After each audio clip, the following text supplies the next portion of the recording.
بسم اللہ الرحمن الرحیم۔ آج آپ کی خدمت میں ایک ایسا نسخہ پیش کرنے لگا ہوں جو احباب یہ کہتے ہیں کہ ہم جب پیشاب کرتے ہیں تو ہمارے پیشاب میں منی کے قطرے آتے ہیں، اس کو ہم کہتے ہیں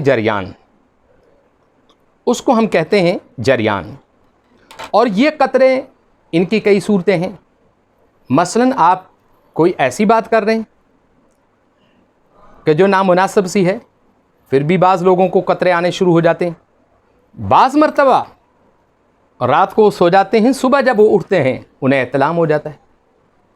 یا ایسا بھی ہوتا ہے کہ جیسے پیشاب کرتے ہیں، پیشاب کے بعد وہ قطرے آ جاتے ہیں، اور وہ قطرے کس چیز کے ہیں؟ وہ منی کے قطرے ہیں۔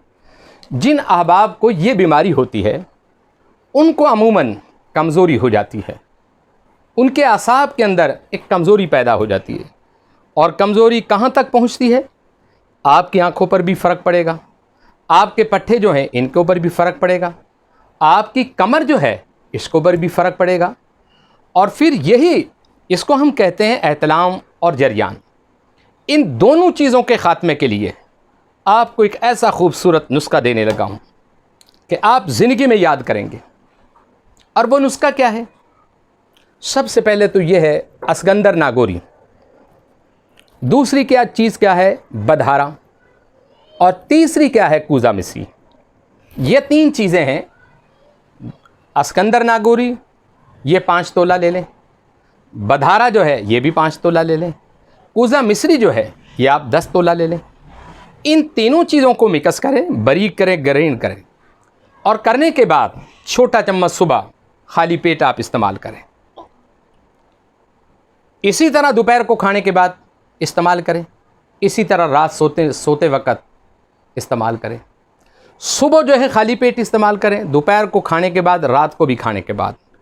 اللہ کے فضل و کرم سے، رسول اللہ کی برکت سے آپ دیکھیں گے کہ آپ کے جسم کے اندر سے جو یہ قطرے ضائع ہوتے ہیں یہ ٹھیک ہو جائیں گے۔ یہ جریان جیسی بیماری، یہ بہت موذی بیماری ہے، اس کا خاتمہ ہو جائے گا۔ آپ سوتے ہیں کہ رات کو احتلام ہو جاتا ہے، وہ صورت ختم ہو جائے گی۔ آپ یہ دیکھیں کہ انشاءاللہ اللہ کے فضل و کرم سے، رسول اللہ کی برکت سے، جب یہ نسخہ تیار ہو جائے، اس کے اوپر آپ نے کیا پڑھنا ہے؟ سلام علی نوح فی العالمین۔ اس کو 313 مرتبہ پڑھ کر اس دوائی کے اوپر آپ پھونک ماریں، اور پھونک مارنے کے بعد وہ دوائی آپ کم و بیش 2 مہینے تک استعمال کریں۔ بعض لوگ ایسے بھی ہیں، یہ دوائی وہ کھا رہے ہیں لیکن ان کو افاقہ نہیں، ساتھ ساتھ اس کے آپ نے معدے کا علاج پہلے کرنا ہے۔ جن لوگوں کو یہ جریان اور احتلام کی بیماری ہوتی ہے ان کے معدے میں تذابیت ہوتی ہے، ان کے جگر میں خرابی ہوتی ہے، قبل اس سے کہ آپ معدے کا علاج کریں اور اپنے جگر کا علاج کریں، پھر ساتھ ساتھ یہ دوائی استعمال کریں اور گرم چیزوں سے اجتناب کریں۔ اگر آپ یہ دوائی نہیں بنا سکتے تو ہمارا نمبر اس کے اوپر چل رہے ہیں، آپ فون کر کے ہم سے یہ دوائی خود بھی بنا سکتے ہیں، ہم بذریعہ ڈاک آپ کے گھر دوائی روانہ کر سکتے ہیں۔ اللہ رب العزت کے حضور میں دعا ہے کہ جو لوگ اس قدر اس بیماری سے پریشان ہیں، ہم انشاءاللہ تعالی ان کو اللہ کے فضل و کرم سے اس بیماری سے خاتمہ دلا دیں گے۔ وآخر دعوانا الحمدللہ رب العالمین۔